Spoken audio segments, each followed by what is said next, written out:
Amigos, vamos abrir a nossa Bíblia, Apocalipse capítulo 13. Como o pastor já havia falado quartas-feiras anteriores aqui, que num determinado ponto do nosso curso aqui de Apocalipse, os assuntos iam começar a ficar mais fortes, mais interessantes e mais diretamente ligados à nossa vida e ao nosso tempo, né? Já foi assim na quarta passada, no capítulo 12, e este capítulo 13 é um outro capítulo muito forte de Apocalipse, muito forte, que tem tudo a ver com o nosso tempo. Quem já conhece, quem já estudou, sabe do que eu estou falando. E quem não conhece, quem está vindo pela primeira vez esta noite, talvez você vai levar para casa uma bomba. O assunto é pesado, né? O assunto é forte, mas é bíblico. Eu até lamento que este assunto tenha caído exatamente numa quarta véspera de feriado, que normalmente tem muitas pessoas que viajam, pela importância do assunto, né, pastor? Mas eu já havia decidido antes de vir aqui, dada a importância do assunto, não daria mesmo para fazer todo o capítulo 13 numa só quarta-feira, até porque ele trata de dois assuntos muito importantes. Então nós vamos dividir em duas partes. Hoje nós vamos estudar a primeira parte do capítulo 13 e na próxima quarta-feira nós vamos estudar a segunda parte. A primeira parte vai do verso 1 ao verso 10 e a segunda parte vai do verso 11 ao verso 18. Então esta segunda parte é para quarta-feira que vem. Hoje nós vamos ficar só com a primeira parte e já tem muita coisa importante nessa primeira parte. Você vai ver comigo a importância deste assunto, especialmente para quem não conhece. Vamos ler então Apocalipse 13, verso 1. Diz assim: E eu vi subir do mar uma besta que tinha 10 chifres e 7 cabeças, e sobre os seus chifres 10 diademas, e sobre as suas cabeças um nome de blasfêmia. Para aqui. Bom, muitos símbolos, muitos. Já nesse primeiro verso, praticamente o verso é inteiro só de símbolos. Besta, quem se lembra o significado de besta, o símbolo de besta no Apocalipse? O que significa uma besta? Poder. Um poder. Já estudamos isso. Um poder que subiu de onde? Do mar. Do mar. E mar em profecia, o que significa? Povos, nações. Apocalipse 17:15, para quem quiser conferir depois. Povos, nações. Então vamos começar a entender o que o verso está dizendo. Eu vi uma besta que subia do mar. O que está dizendo? Um poder que emergia das nações. O capítulo está falando disso, de um poder, nós vamos estudar qual é, que sai de dentro dos povos, das nações. E disse que esse poder, ele tinha 10 chifres e 7 cabeças. E sobre os seus chifres 10 diademas, e sobre as suas cabeças um nome de blasfêmia. Eu quero ler o verso 2, que vai ajudar a entender um pouco melhor o verso 1. Verso 2. A besta que eu vi, o que é besta? Poder. Então, o poder que eu vi era semelhante ao leopardo, e os seus pés como de urso, e sua boca como a de leão. O dragão deu-lhe o seu poder, o seu trono e grande autoridade. Então vamos também aqui esmiuçar isso aqui. O poder. E aparecem 3 símbolos aqui, que para quem estuda a Bíblia, especialmente o livro de Daniel, não são símbolos estranhos. Quem se lembra? Leopardo, urso e leão. Lá em Daniel capítulo 7, o que representam esses 3 símbolos? Alguém se lembra? O leão, quem que representa? Babilônia. Lembram-se lá da estátua de Daniel? Primeiro, cabeça de ouro, o que era? Babilônia. Lá no capítulo 7, Daniel faz uma comparação da mesma visão, sobre um outro enfoque, e ele compara então a mesma Babilônia com o símbolo de um leão. E aqui ele volta a falar que esse poder tinha semelhança de leopardo, depois os pés como os de urso e a boca como de leão. Leão sabemos que é Babilônia, está comparando esse poder com alguma coisa da Babilônia. Depois tinha pés como de urso. O que o urso representava lá em Daniel? Simbolizava a Medopérsia. E o leopardo? A Grécia. Percebem? Esses símbolos não surgem aqui à toa. Eles têm uma importância. Por quê? Dentro da sequência que nós estamos estudando, depois da Babilônia, Medo-Pérsia e Grécia, qual é o império que tomou conta do mundo? Roma. Então aqui tem uma sequência cronológica, tem aqui uma data, um período do surgimento desse poder. Ele não surgiu na época da Babilônia, não surgiu na época da Medo-Pérsia, nem na época da Grécia e nem no século passado. Guarda isso, é importante, a data que esse poder surge. Ele surge no período do Império Romano. É um poder. Agora, interessante, fala de 7 cabeças. Se você for lá no livro de Daniel, não precisa ir agora, pode conferir em casa. Quantas cabeças tinha o leopardo? Quem se lembra? Quantas? 4 cabeças. Lembram-se os 4, o Império Grego se dividiu com aqueles 4 generais, tá? 4 cabeças tinha o leopardo. Os outros 3 símbolos, o urso, o leão e depois o animal terrível, simbolizando o Império Romano, cada um tinha uma cabeça. Portanto, as 4 cabeças do leopardo e mais uma cabeça dos outros animais dão quantas cabeças? 7 cabeças. Por isso que aqui diz que essa besta, esse poder tem 7 cabeças. E lembram-se que do animal terrível de Daniel 7, ele tinha quantos chifres? 10. Lá em Daniel 7, 10 chifres. Simbolizando o quê? Os 10 dedos dos pés da estátua, que significam o quê? As 10 nações da Europa. E aí diz que desses 10 chifres surge o quê? Um chifre pequeno. Então nós estamos vivendo nesse ponto lá da profecia de Daniel. Se você fizer um paralelo, Apocalipse 13 chegou aqui, no chifre pequeno. Então por que ele diz que este poder, essa besta, tinha essas características do leopardo, do urso e da Babilônia? Em outras palavras, ele está dizendo o seguinte: este poder que surge no período do Império Romano tinha características de Babilônia, Medo-Pérsia e Grécia. Se você for estudar na história, qual era a única característica constante destes 3 impérios anteriores? Quem que é capaz de arriscar?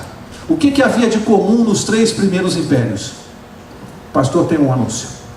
Perdão, se for aqui o proprietário deste automóvel, CPM 3718 Mondel, está em frente a uma garagem. Se for daqui, nos ajude nesse sentido de tirar o carro de lá, ok? Muito obrigado. Mondel, CPM 3718. Obrigado, pastor. Então, recapitulando, ou reperguntando, qual seria a característica constante nos 3 impérios anteriores? Na Babilônia, na Medo-Pérsia e na Grécia. Se você for investigar, só tem uma característica que era constante nesses 3 impérios anteriores: o paganismo. Então, quando está se referindo dessa besta que vem agora, com essas características, algumas do leopardo, outras do urso e outras do leão, o que a Bíblia está dizendo é o seguinte: é que essa besta que surge agora, ela traz também com ela, como marca, o paganismo. E isso vai ficar grave para nós, porque ao seguirmos no estudo, os versos seguintes vão indicar que esse poder, ele não é um poder civil. Você vai ver já, claríssimo na Bíblia. Ele não é um poder civil que surge, é um poder religioso. Então fica complicado entender que a Bíblia está dizendo que um poder religioso surge e traz na sua característica o paganismo. Mas é fácil de entender, porque no verso 2 eu acabei de ler: quem deu o seu trono e a sua autoridade para este poder? Eu li. O dragão. Quem é o dragão em Apocalipse? Apocalipse 12, 9. Está lá a identidade do dragão. Quem é? Diabo, Satanás. Portanto, vai entendendo aí. Um poder religioso vai surgir na terra no período do Império Romano. Guarda isso. Não foi no século passado, não foi na década passada. Não fica procurando um poder religioso recente do século passado, porque não é. Ele surgiu no período do Império Romano. Esse poder, amigos, a Bíblia está dizendo que recebe a sua autoridade religiosa do próprio diabo. É sério isso? Porque é um poder religioso. Se fosse um poder civil, mas é um poder religioso, que recebe o trono de Satanás na terra e a autoridade dele aqui na terra, nesse período, tá? Agora, eu quero que você marque essa página de Apocalipse, que nós vamos voltar no Apocalipse 13, marca aqui, mas eu não posso deixar de mostrar uma profecia que está em 2 Tessalonicenses, capítulo 2, e vamos ver o que é que Paulo já tinha dito lá atrás. que ele já tinha dito a respeito desse poder? Paulo também falou desse poder. Paulo falou. 2 Tessalonicenses, capítulo 2, o verso é o verso 9. 2 Tessalonicenses 2,9. Olha, praticamente a mesma coisa que Paulo falou. 2,9 diz assim, ó: a vinda desse iníquo, está falando desse poder, se você ler o capítulo inteiro você vai ver. A vinda desse iníquo é segundo a eficácia de Satanás, com todo o poder, sinais e prodígios do quê? Mentira. Da mentira. Lembra? Olha o que Paulo está falando. Esse poder surgiria segundo a eficácia de Satanás. Não foi o que Apocalipse falou? Que deu a ele autoridade e prodígios para mentir, para enganar as pessoas. Através do quê? Da religião. Então nós vamos ter que estudar agora. Por isso que eu falei que o estudo dessa noite era um pouco pesado, porque nós estamos estudando a respeito de um poder religioso antigo, que vem desde Roma, e que recebeu a autoridade do próprio Satanás para enganar as pessoas. Veja como o assunto é delicado, e a gente precisa saber disso aqui. Agora, eu quero dizer a vocês uma coisa. Este poder, como recebeu a autoridade de Satanás, eu preciso lembrar a vocês que nós já estudamos aqui uma característica peculiar da maneira de agir de Satanás. Quem se lembra como é que Satanás agiu lá no Jardim do Éden? Ele apareceu para Eva, ele mesmo conversando, e falou: eu sou Satanás e eu vim te visitar. Foi assim? Não. O que ele fez? Usou um intermediário, usou uma serpente e se incorporou nela. Primeira sessão espírita que se tem notícia no mundo. A incorporação de Satanás numa serpente, e passou a falar. Portanto, é importante a gente entender isso, para entender como ele age no mundo. Como ele é invisível, eu e você precisamos saber que o diabo age sempre através de intermediários humanos. Precisa compreender isso. Ele utiliza intermediários, um poder religioso, muitas vezes usou também governantes, reis. Lembram-se de Herodes? Foi usado por Satanás, sim ou não? Sim. Para matar todas as crianças com menos de 2 anos, os meninos. Agora aqui vem uma notícia que ele dá o seu poder e a sua autoridade a esse poder religioso. E ele utiliza, como ele usa um intermediário, esse poder religioso passa a atuar na terra como intermediário de Satanás. A Bíblia está dizendo isso. Então a gente precisa ter cuidado ao identificar esse poder pelas características bíblicas. Vamos seguir. Agora, nós voltamos lá para Apocalipse 13, vamos ler o verso 3. Volta lá, página que você marcou. Apocalipse 13, 3. Ainda falando desse poder, né? Está começando a dar características. Vamos avançar no estudo. O capítulo 13 é um estudo específico desse poder. Tudo que nós falarmos aqui está relacionado com esse poder. Vamos ver mais características dele. Diz assim, ó: então vi uma de suas cabeças como golpeada de morte, mas a sua chaga mortal foi curada. Toda a terra se maravilhou seguindo a besta. Vamos ler o 4 junto, que vai ajudar a analisar os dois juntos. O 4. E adoraram o dragão que deu à besta a sua autoridade. E adoraram a besta, dizendo: quem é semelhante à besta? Quem poderá batalhar contra ela? Amigos, a chaga mortal, diz aqui que houve uma chaga mortal em uma das cabeças. Quantas cabeças tinha a besta? 7. Já vimos que as 4 eram do leopardo, portanto Grécia, nada a ver. A outra era do urso, Pérsia, nada a ver. A outra era do leão, Babilônia, nada a ver. Qual que sobra? A cabeça de Roma. Essa cabeça foi ferida. Aí você vai para a história, porque nós já estudamos isso aqui em outros estudos, mas a gente vai para a história. E aí a gente descobre que em 1798, estudamos isso aqui, já em 2 ou 3 capítulos de Apocalipse, o representante, eu vou procurar evitar até o limite possível citar que poder religioso é esse. Eu vou tentar usar metáfora. Eu deveria dizer aqui para ficar mais fácil, mas eu vou tentar só falar das características bíblicas e deixar vocês só pelas características bíblicas, sem a minha indução, concluírem que poder pode ser esse. Então, a chaga mortal. 1798, já estudamos aqui que o representante máximo desse poder foi preso na França. A chaga mortal. Mas diz que ela foi curada. A ferida foi curada. Aí quando você vai para a história, você descobre que Benito Mussolini, na Itália, sabe o que ele fez em 1929? Ele devolveu as terras para este estado comandado por este poder, que fica dentro de um país. Por isso que a Bíblia diz que a chaga mortal está sendo curada.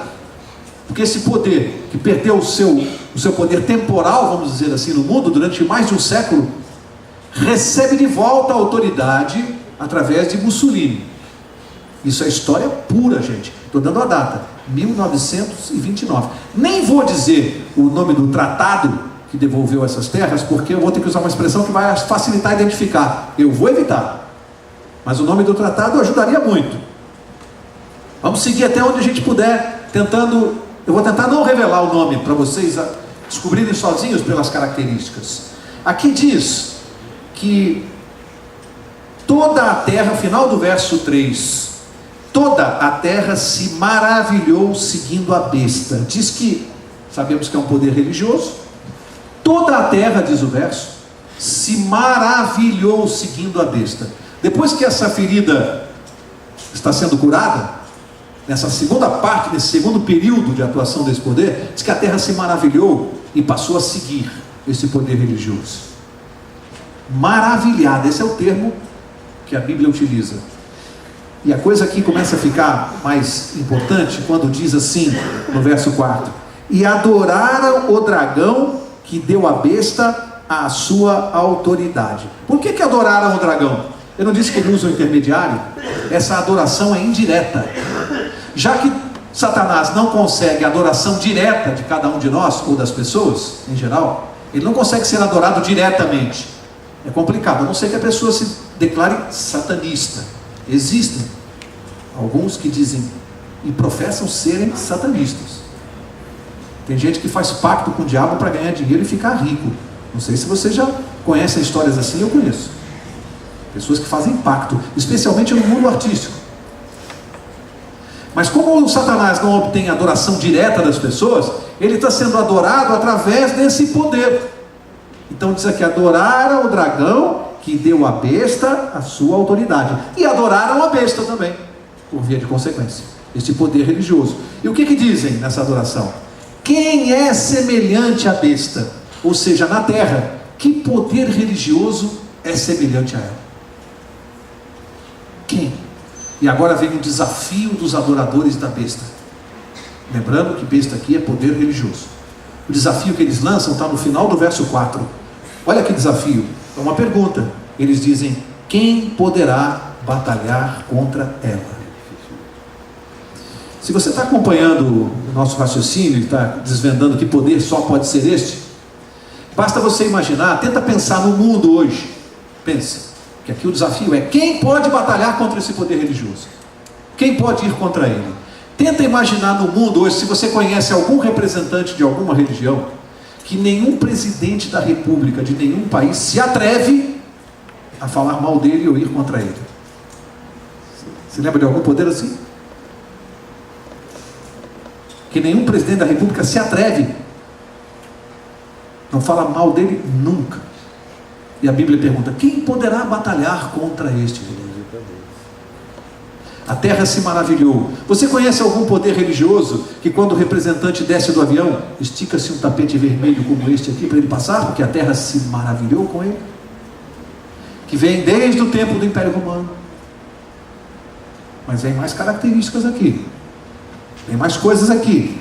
Portanto, os adoradores desse poder lançam um desafio para nós: quem pode batalhar contra ele? Atreva-se a batalhar. Atreva-se a falar mal desse poder na televisão. Você já viu algum jornalista escrever falando mal desse poder? Já viu algum apresentador de televisão criticá-lo? Quem se atreve? Impressionante como é a Bíblia. Olha que profecia fantástica.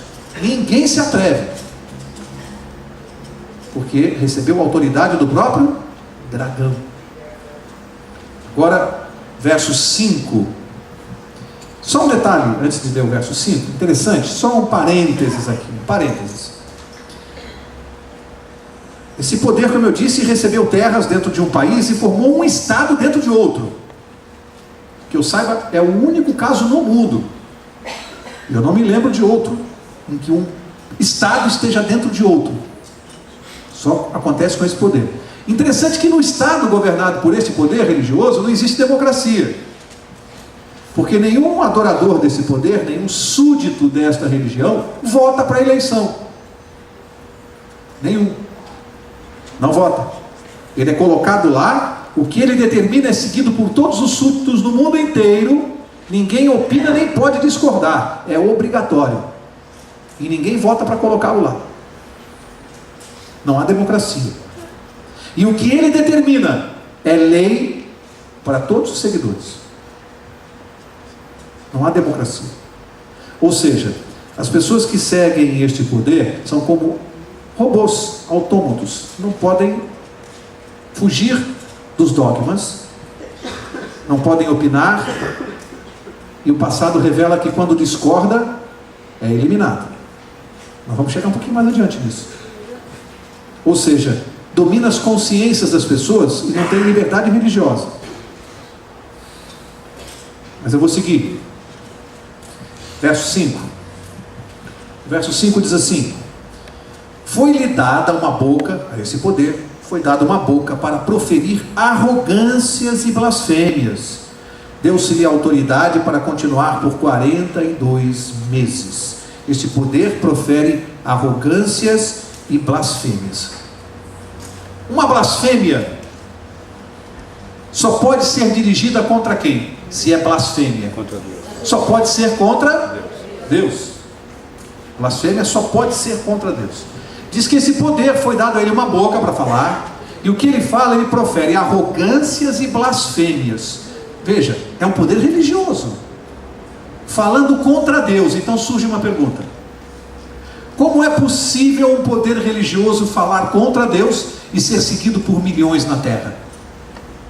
Como é que isso pode acontecer? Como é que você imagina que possa acontecer isso?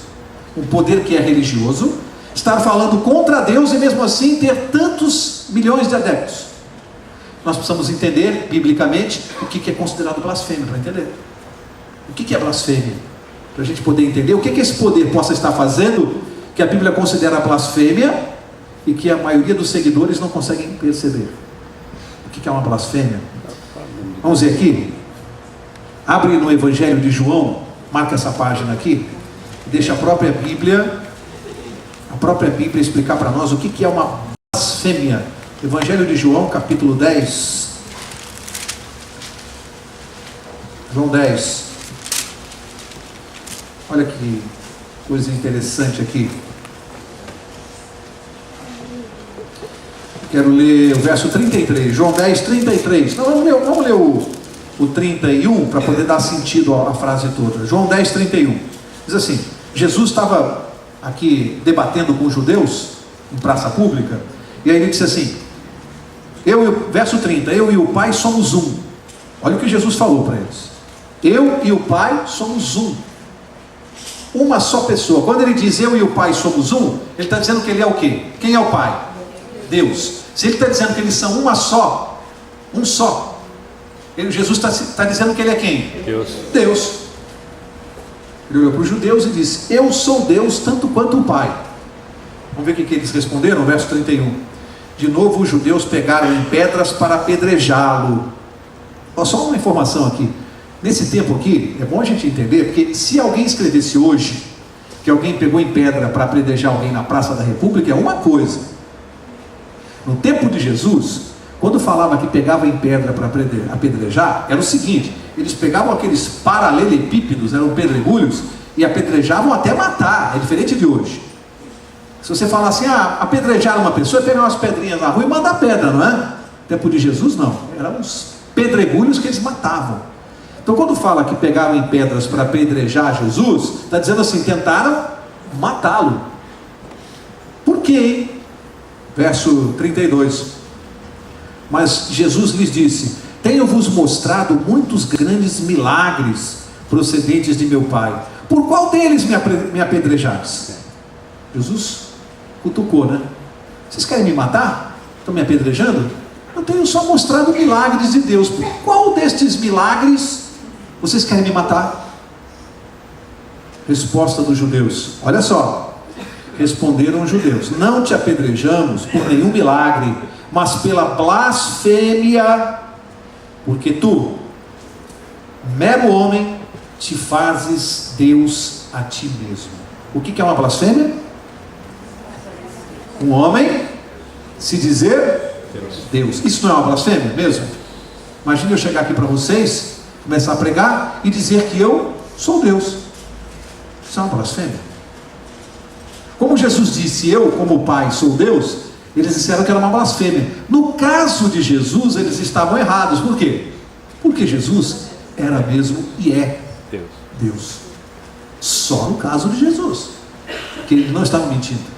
Mas qualquer outro ser humano que aparecesse dizendo eu sou Deus, ou estou no lugar de Deus, ou sou o substituto de Deus, ou sou o representante de Deus, isso é uma blasfêmia. Aí a Bíblia diz que esse poder proferiria arrogâncias e blasfêmias. Ou seja, o representante desse poder, o que ele ia dizer? Eu sou substituto de Deus na terra. Será que a profecia errou? Você conhece algum poder religioso que o seu representante máximo diga que é o substituto de Deus na terra? Você conhece? A Bíblia diz que isso ia acontecer. A Bíblia diz. Vamos seguir? Nós estamos no 5 e no 6, não é isso? Eu ia ler uns textos aqui, mas não vou ler não, porque são muito pesados e eu não quero ferir convicção de ninguém. Eu vou pular esses textos que eu tinha trazido, porque são pesados demais. Então eu quero ler com vocês. Vamos pular aqui, ó. Há uma outra blasfêmia, além de... Tem tantas na Bíblia, mas tem mais uma. Algum homem pode perdoar pecado de outro homem? Não, segundo a Bíblia isso também é uma blasfêmia. Um homem, um ser, eu não posso perdoar pecados de alguém que é igual a mim, homem como eu. Isso é uma blasfêmia. Por que é blasfêmia? Porque aqui diz que blasfemaria também. Isso está até no estudo da quarta-feira que vem. Vou falar mais na próxima quarta-feira. Mas lá no santuário celestial, o que Jesus está fazendo no lugar santo? Antes de entrar no Santíssimo, que ele já entrou. O que ele está fazendo no santo? O que ele fazia no santo? Intercessão. Pelo quê? Pelos nossos pecados. Quando um homem aqui na terra diz que pode perdoar pecados, ele está blasfemando o ministério de Cristo no santuário celestial. Guarda isso. Porque este é o ministério de Jesus no santuário celestial. Portanto, eu aqui jamais, eu não posso fazer isso. Isso é trabalho de Cristo no santuário, o perdão de pecados, e não do Mauro Braga aqui na terra. Portanto, por isso que a Bíblia considera isso algo muito grave, porque esse trabalho é exclusivo de Cristo, de mais ninguém. Daí a seriedade, porque a gente às vezes pode ser induzido a pensar, bom, tá bom, mas também que mal há perdoar o pecado das pessoas? Que mal há você blasfemar o ministério de Cristo no santuário celestial, o ministério sagrado? Isso é coisa muito grave, principalmente quando você sabe que quem está por trás do poder é o próprio dragão. Portanto, não há nenhum inocente aqui. O assunto é com Jesus, é direto, é pessoal. Afinal, Satanás tem bronca de quem? De Cristo. Usa um poder religioso para enganar as pessoas na terra e desmantelar o ministério de Cristo no santuário celestial. Isso aqui não é coisa à toa não, gente. No mundo espiritual, isso aqui é coisa muito séria e muito grave. Mas eu quero seguir. O verso 6, eu pulei... Não, vamos voltar lá no final do 5, que eu estou pulando algumas coisas. O tempo de duração desse poder. Aqui fala que deu-se-lhe autoridade para continuar por 42 meses. Final do verso 5. 42 meses, nós já estudamos aqui. Vou voltar a falar como é que se calcula isso. Quantos dias tem um mês? 30. 42 meses é 30 vezes 42. Dá 1.260 dias. Um dia em profecia equivale a quê? Um ano. Portanto, nós estamos falando de 1.260 anos e já cansamos de estudar esse período aqui na Bíblia. Percebe como bate? Fez guerra contra o povo de Deus, perseguiu os santos. Interessante que aqui diz que são os santos. Deus chama de santos aqueles que esse poder chamava de hereges. Os mesmos que o poder chamava de hereges, Deus diz que são santos. Portanto, esse poder perseguiu e matou quem? Santos de Deus. É importante saber isso. Que não era qualquer pessoa não, era povo de Deus, povo que vai estar, com certeza, na nova terra. Esses que foram perseguidos e mortos aqui estarão na nova terra. Aqueles que são fiéis a Deus. Por que morriam, hein? Que crime eles cometiam? Para serem perseguidos e mortos por um poder religioso. Gente, não é uma ditadura, não é um poder civil, não é uma ditadura política. Isso aqui que nós estamos lendo é de um poder religioso. Matava as pessoas por quê? Adorava a Deus. Porque eram fiéis a Deus. Só, não tem outro argumento. Somente por serem fiéis a Deus. É fiel a Deus? Não aceita que a autoridade de um homem esteja acima de Deus? Morre. Morre só por isso. Ou adora esse poder religioso ou morre. Por quê? Porque esse poder diz que tomou o lugar de Deus na terra. Então ele não aceita ninguém acima dele, nem mesmo Deus. A adoração é devida a ele, a esse poder religioso. Se não adorar, como é que se adora esse poder? Algumas pessoas adoram literalmente, né? Ficam de joelhos, beijam a mão. Alguns fazem isso. E nós vimos, deixa os comentários para depois. Às vezes eu esqueço, né? Quase que solto. Não quero falar.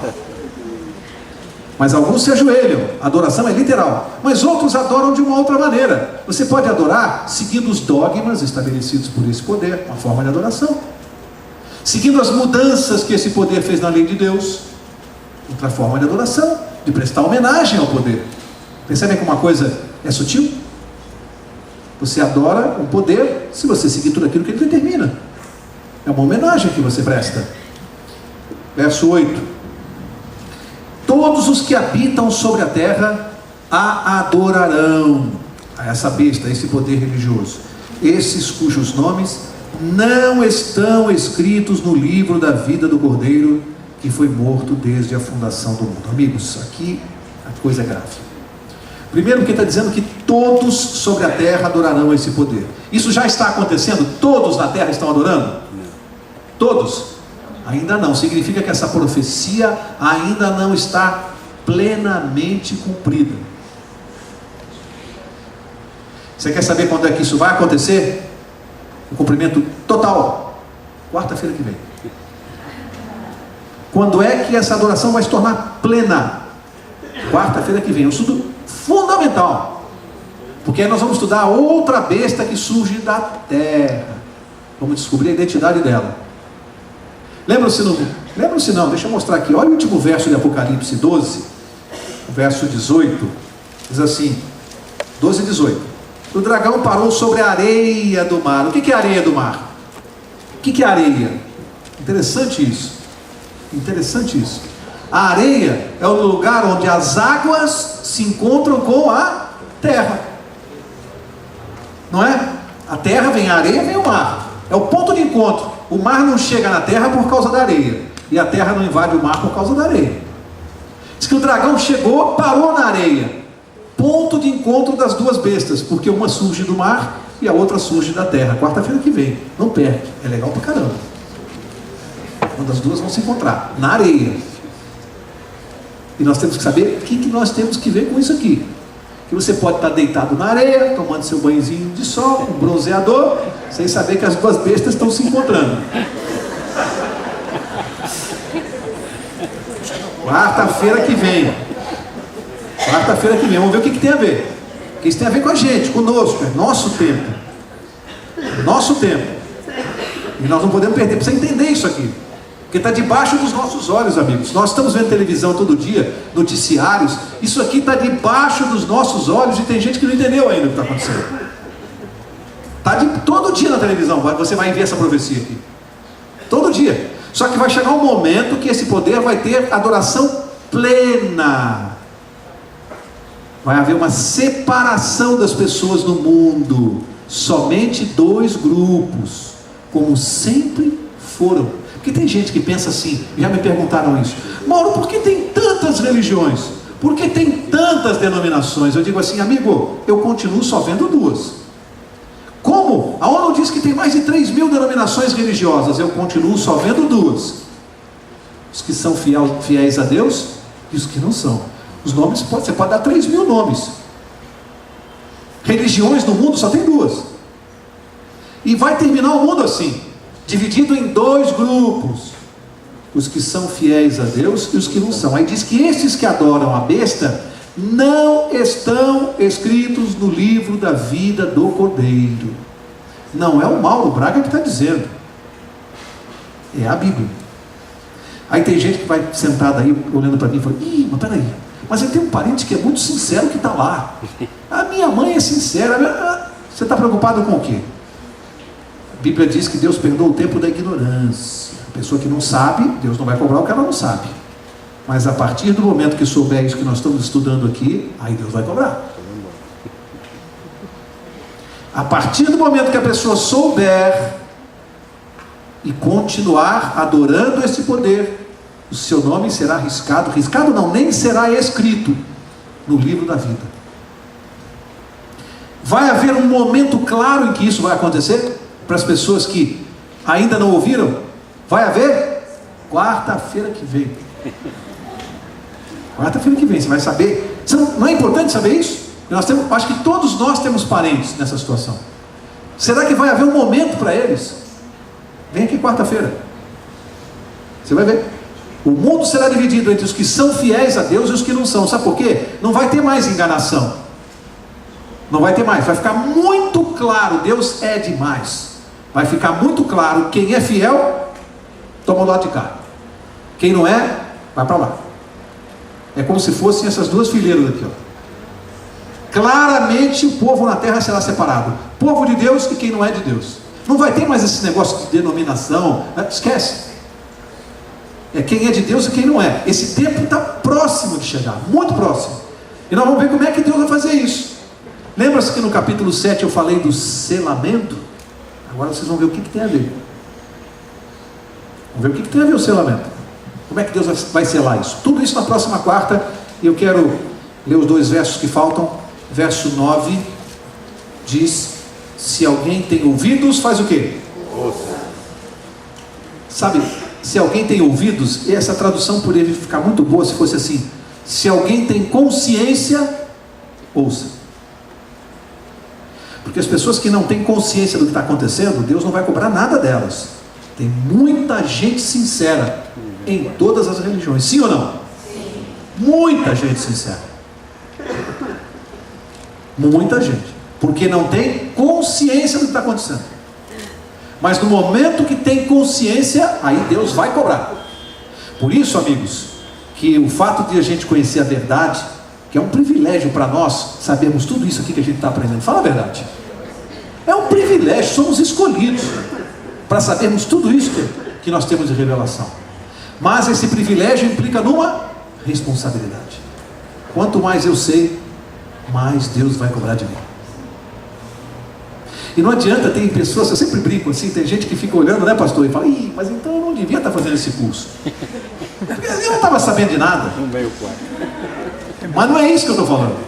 Não é isso que eu estou falando aqui. Uma coisa é você não saber, outra coisa é você não querer saber. Isso é outra coisa, amigo. Deus não vai perdoar quem não quer saber. Ele providencia para que você saiba. Agora, se você não quer assumir um compromisso com Ele, você vai responder por isso. Porque você não está aqui à toa. Alguém acredita que veio parar aqui à toa? Pelo acaso? Não, é Deus que nos traz. Olha, hoje você não vai naquele lugar que você ia, não, hoje você vai lá saber uma coisa que você precisa saber. Agora, cuidado, Deus está falando. A partir do momento que você souber, olha o que você vai fazer com essa informação. Então, essa questão que a gente ensina aqui é complicado, porque a cada estudo eu assumo um compromisso com Deus, a cada estudo. Se eu descubro que a guarda do sábado é um mandamento de Deus, e que eu tenho que guardar o sábado, e eu continuo não guardando, a minha situação é perigosa. É perigosa. Porque aí você tem consciência. Se eu descubro que eu não posso adulterar, e continuo adulterando, a minha situação é perigosa. Eu sempre digo, Deus nos salva do pecado. Deus não nos salva no pecado. Salva do, e não no. O que é estar no? Eu estou no pecado e não saio dali e continuo, permaneço. Estou recebendo informação e permaneço no pecado. É diferente daquele que saiu, mas por uma fraqueza, tropeçou ali na frente, caiu, levantou, seguiu a vida cristã. Daqui a pouco na frente, por uma fraqueza, caiu de novo. Ele não está no pecado. Ele pode cometer pecado, mas não está no. Agora, aquele que permanece violando os mandamentos de Deus, esse está no pecado. E Deus não vai salvar ninguém no pecado. Portanto, se alguém entrou aqui essa noite e de repente está imaginando assim: meu Deus, perdi minha salvação, não estou escrito no livro da vida do Cordeiro. Não, quem disse isso para você?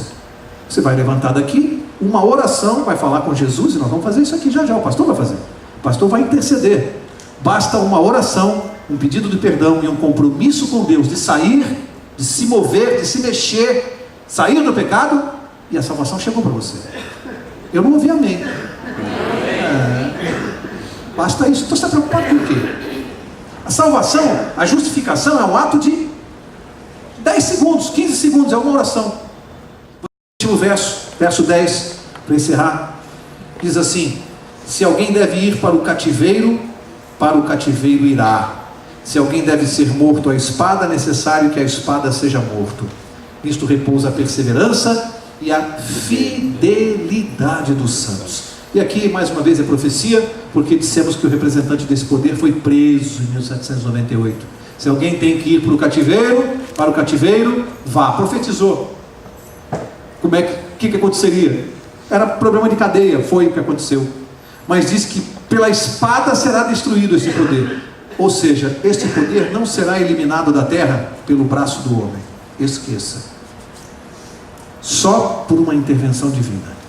E virá em breve. Vai cair a Babilônia. Capítulo 18, nós vamos estudar. Vai cair a Babilônia. Por intervenção de Deus. Porque por intervenção humana não há como derrotar esse poder. Humanamente não há. Só por intervenção de Deus. O que nós temos que fazer é sair da fileira daqueles que o adoram. Eu quero encerrar com uma ilustração que não serve só para quem eventualmente... Aliás, eu quero dizer aqui para quem não sabe, quem veio aqui pela primeira vez essa noite, quero dizer que até os meus 40 anos eu também andei nas fileiras deste poder religioso, tá? Quero dizer para vocês isso. Como acho que muitos de nós. A partir do momento que eu tomei conhecimento, consciência, ouvi a palavra de Deus e segui o conselho. Eu quero terminar com a história interessante que eu li. Como é que se escraviza porcos. Engraçado, porque você pega o milho, você procura um lugar adequado e coloca o milho ali, os porcos vêm comer, você vai dando milho para ele. Ele vem ali e come. Ele vai se acostumando, todo dia você põe o milho no mesmo lugar.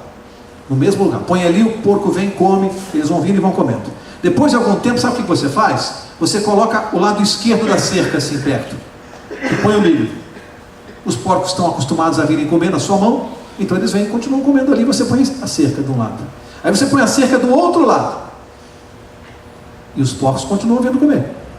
Estão habituados. Aí você põe a parte de trás da cerca, ele vai continuar vindo. Pode fazer o teste. E aí você fecha a cerca com eles dentro e abre uma porta. Interessante que no dia seguinte, com a porta aberta, eles vão entrar pela porta e vão continuar comendo milho lá dentro, porque estão acostumados com isso. Até que um dia você fecha a porta e eles não saem mais. E sabe o que acontece com eles? Nada. Vão continuar ali. Basta você botar o milho todo dia, eles vão ficar presos ali. Se acostumaram com a escravidão e vão continuar comendo milho como se nada tivesse acontecido. Porque os porcos se acostumam facilmente com a escravidão. Às vezes isso acontece com seres humanos. O diabo fica dando porcaria, doutrina suja, imunda, e a gente fica comendo na mão dele, vai se acostumando, e aí ele põe uma cerca, põe a segunda, e a gente continua. Aí um dia ele fecha, nós ficamos escravos daquela doutrina, daquele pensamento, daquela filosofia, nos acostumamos com essa vida medíocre e não saímos. Acostumados, sem questionar, sem parar para pensar. Mas por que eu estou fazendo isso aqui? Estou fazendo o que me acostumei a fazer. Porque a minha avó fazia, a minha mãe fez, eu aprendi a fazer, ensinei meus filhos, e eu vou continuar fazendo. Sem pensar, sem questionar, sem analisar. É isso que o diabo faz. Ele escraviza sem deixar você pensar. Quarta-feira que vem, não perca. A segunda parte desse estudo é fundamental para entender. Eu vou pedir para o pastor encerrar com a oração, pastor. Mas a oração dessa noite em especial é que se alguém aqui essa noite, pastor, se sentiu ou se sente perdido, coloque essas pessoas na mão de Deus e faça entender, sair daqui mais leve, sabendo que por uma oração qualquer pessoa pode se salvar.